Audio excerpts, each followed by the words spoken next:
आमे जल्दी जीवा मते बुझिबाकु चेष्टा करो। हाँ या कहिछि ना एबे हाँ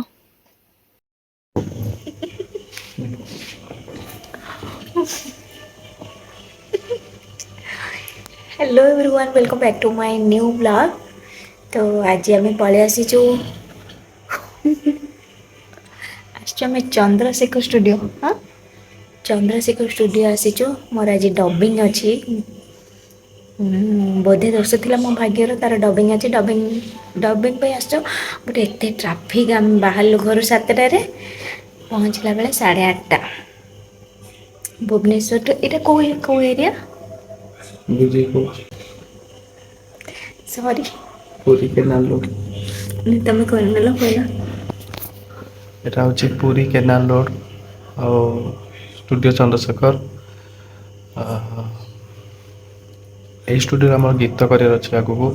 ଆଜି ଆମର ଲକ୍ ପଡ଼ିଛି ଡବିଂର ଆଉ ସେଇଟା ପୁଣି ଆମ ସେକେଣ୍ଡ ସଙ୍ଗ୍ ବୋଧେ ଦୋଷ ଥିଲା ମୋ ଭାଗ୍ୟର। କାଷ୍ଟ କରୁଛନ୍ତି ମାନସ ହାତୀ ଭାଇ ଆଉ ସନ୍ଧ୍ୟା ସରି ଲିଟନ ଆଉ ଡିରେକ୍ଟର ଅଛନ୍ତି ଅମର ଭାଇ। ଆଉ ଭିଡ଼ିଓଟା ବହୁତ ଶୀଘ୍ର ଆସିବାକୁ ଯାଉଛି। ତାର ଡବିଂ ଆଜି ଅଛି, ଭଲ ହେବ ବୋଲି ଆଶା। ଧୀରେ ଧୀରେ ମୁଁ କହୁଛି କାହିଁକିନା ସେପଟେ ଷ୍ଟୁଡ଼ିଓରେ ଡବିଂ ଚାଲିଛି। ଆଉ ଏଇଟା ରହିଲା ପ୍ରୁଫ୍ ଯଦି ଭଏସ୍ ଆସୁନଥିବ, ଯଦି ଜଣେ ଯାଇକି ଘରେ ଗେରେ ଗେରେ ହେବ ସେଥିପାଇଁ ମୁଁ ଦାୟୀ ନୁହେଁ।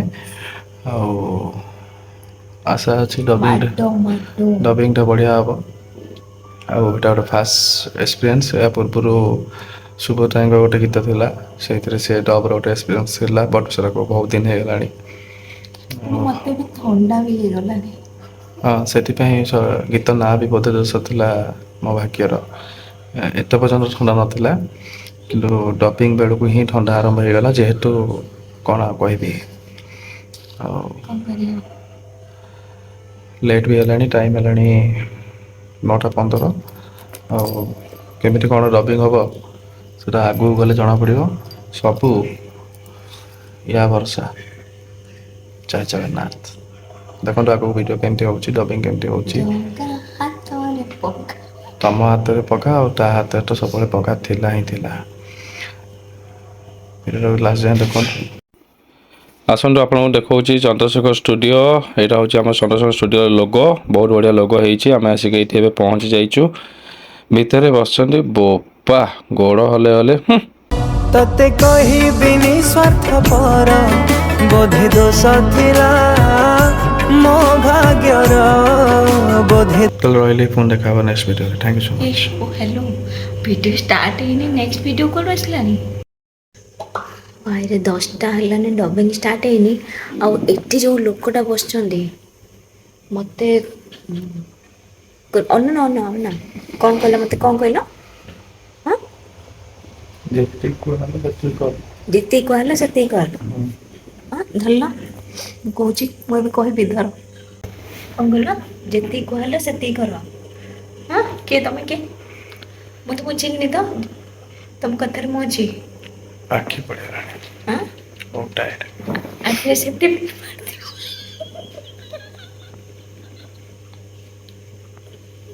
ବାଏ। ହଁ ହେଇଛି ବା। ହଁ ଓ ଫାଇନାଲି ଡବ୍ ଷ୍ଟାର୍ଟ ହେବାକୁ ଗଲା।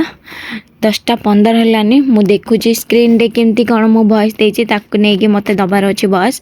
ତ ଆଇ ହୋପ୍ ଭଲ ହେବ ସବୁକିଛି। ତ ଦେଖାଯାଉ କେତେ ଲେଟ୍ ହେଉଛି କ'ଣ। ହଁ ଏଇଆ କହିଛି ନା ଏବେ। ହଁ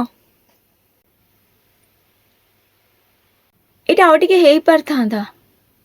ଏଇଟା ଆଚ୍ଛା ସତ କହିଲ ଡବିଂ ତ ଅଧା ଅଧି ସରିଲାନି। ମୁଁ ମ୍ୟୁଟ୍ କରିଦେଇଛି। ଆପଣମାନେ ରିଲିଜ୍ ହେଲେ ଦେଖିପାରିବେ କ'ଣ କ'ଣ ଡାଇଲଗ୍ ଥିଲା ଆଉ କ'ଣ କ'ଣ ମୋର ଭଏସ୍ ବି ଥିଲା। ଭାଇବ୍ରେଟ୍ ଟ୍ୟୁନ୍ସରେ ଦେଖିପାରିବେ।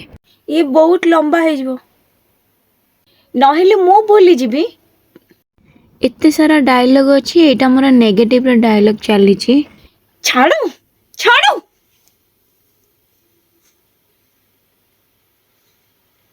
କନଫ୍ୟୁଜ୍ ହେଇଗଲି ସେ ଭଏସ୍ରେ। ହଁ ହଁ ଡମି ମ୍ୟୁଟ୍ କରି ମୁଁ ଟିକେ ଦେଖିଥାନ୍ତି ଖାଲି ଲିପସିଂଟା। ଗୋଟେ ଗୋଟେ ଲାଇନ୍ ଯିବା। ଏଠି ଗୋଟେ ଡାୟଲଗ୍ ଅଛି ବାପା ଝିଅଙ୍କର ଇମୋସନାଲ୍ ଡାୟଲଗ୍, ଏଇଟା ହିଁ ମୋ ପାଇଁ ବହୁତ ଟ୍ରିକି ହେଇଯାଉଛି ଟିକେ। ବାପା ମୁଁ କହିଥିଲି ନା ତମେ ଆଜି ଜଲ୍ଦି ଆସିବ ବୋଲି, ମୋ ସାଙ୍ଗର ବର୍ଥଡେ, ଆମେ ଜଲ୍ଦି ଯିବା। ଆଚ୍ଛା ଓକେ। ନେଗେଟିଭ୍ ଡାୟଲଗ୍ କହିବାଟା ବହୁତ ଇଜି, ବଟ୍ ଏ ଯେଉଁ ବାପ ଝିଅଙ୍କର ଇମୋସନାଲ୍ ଡାୟଲଗ୍ କହିବାଟା ବହୁତ ଟ୍ରିକି ହେଇଯାଉଛି ମୋ ପାଇଁ। ଆଉ ଶାଶୁ ସେପଟ ଦେଖୁଛନ୍ତି ଠିକ୍ ହେଲା କି ଭୁଲ ହେଲା। ଆଉ ମୁଁ ତ ବହୁତ ଟାୟାର୍ଡ଼ ହେଇଗଲିନି, କାହିଁକିନା ରାତି ଆସି 11:20 ହେଲାନି, ତଥାପି ମୋର ଡବିଂ ସରିନି। କାହିଁକିନା ପାଖାପାଖି 1.5 ଘଣ୍ଟା 2 ଘଣ୍ଟାର ଡବିଂ, ଏତେ ବଡ଼ ଗୋଟେ ଷ୍ଟୋରି ହେଇଛି। ବାପା ତମେ ବୁଝିବାକୁ ଚେଷ୍ଟା କର, ଏଇଟା ଅଛି ଟିକେ ଶୁଣେଇ ଦିଅନ୍ତୁ ଟିକେ, ମତେ ବୁଝିବାକୁ ଚେଷ୍ଟା କର। ମୁଁ କ'ଣ ତମେ କହିଛି କି? ତମେ କହିଛି? ଆଚ୍ଛା ତାପର ଲାଇନ୍ କ'ଣ ଅଛି ଯେ? ଏଇଥିପାଇଁ କହିଦେବି ଟିକେ ଶୁଣି ଦେଇଥାନ୍ତେ ଟିକେ ଡମିଟା। ମୋ ମାନସର ଏମିତି ଅବସ୍ଥା ଆଉ ଦେଖିପାରୁନି। ମାଗ ତାଙ୍କୁ, ଆଉ ତମେଟା ତାଙ୍କୁ କରିଦେବା। ଓ ଫାଇନାଲି ଡବିଂ ସରିଲା, ମୋର କମ୍ପ୍ଲିଟ୍ ହେଇଗଲା ଅଲରେଡ଼ି। ତ ଏବେ ଆମେ ଘରକୁ ପଳାଇବୁ, 11:40 ହେଲାନି। ତ ଭିଡ଼ିଓଟି ଯଦି ଭଲ ଲାଗିଥିବ ଚ୍ୟାନେଲକୁ ଲାଇକ୍ ସେୟାର ଆଣ୍ଡ ସବସ୍କ୍ରାଇବ୍ କରିଦେବେ। Thank you so much and good night guys. Love you ପୁଣି ନେକ୍ସଟ ଭିଡ଼ିଓରେ।